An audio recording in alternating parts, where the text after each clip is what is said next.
Welcome to STV news.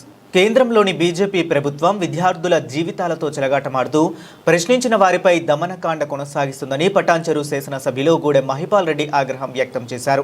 తమ భవిష్యత్తు కోసం పోరాటం చేస్తున్న విద్యార్థి లోకానికి బీఆర్ఎస్ పార్టీ సంపూర్ణ మద్దతు ఉంటుందని ఆయన తెలిపారు.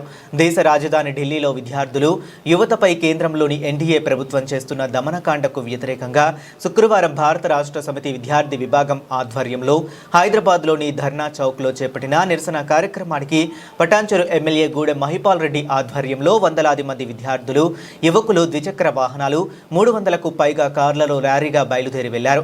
పటాన్చెరు డివిజన్ పరిధిలోని జిఎంఆర్ కన్వెన్షన్ సెంటర్ వద్ద జెండా ఊపి ర్యాలీని ప్రారంభించారు. ఈ సందర్భంగా ఆయన మాట్లాడుతూ కేంద్రంలోని ప్రధాని నరేంద్ర మోదీ నేతృత్వంలోని ప్రభుత్వం విద్యారంగాన్ని భ్రష్టు పట్టిస్తుందని విమర్శించారు. గత 12 సంవత్సరాల ఎన్డీఏ ప్రభుత్వ హయాంలో 188 పరీక్ష ప్రశ్న పత్రాలు లీక్ అయ్యాయని పేర్కొన్నారు. నీట్ వంటి కీలకమైన జాతీయ స్థాయి పరీక్షల ప్రశ్న పత్రాలు లీక్ కావటం మూలంగా లక్షలాది మంది విద్యార్థుల జీవితాలు అగమ్య గోచరంగా మారుతున్నాయని ఆవేదన వ్యక్తం చేశారు. నేషనల్ టెస్టింగ్ ఏజెన్సీ పనితీరులో పారదర్శకత కరువైందని, బాధ్యులపై కఠిన చర్యలు తీసుకోవడంలో ప్రభుత్వం విఫలమైందని విమర్శించారు.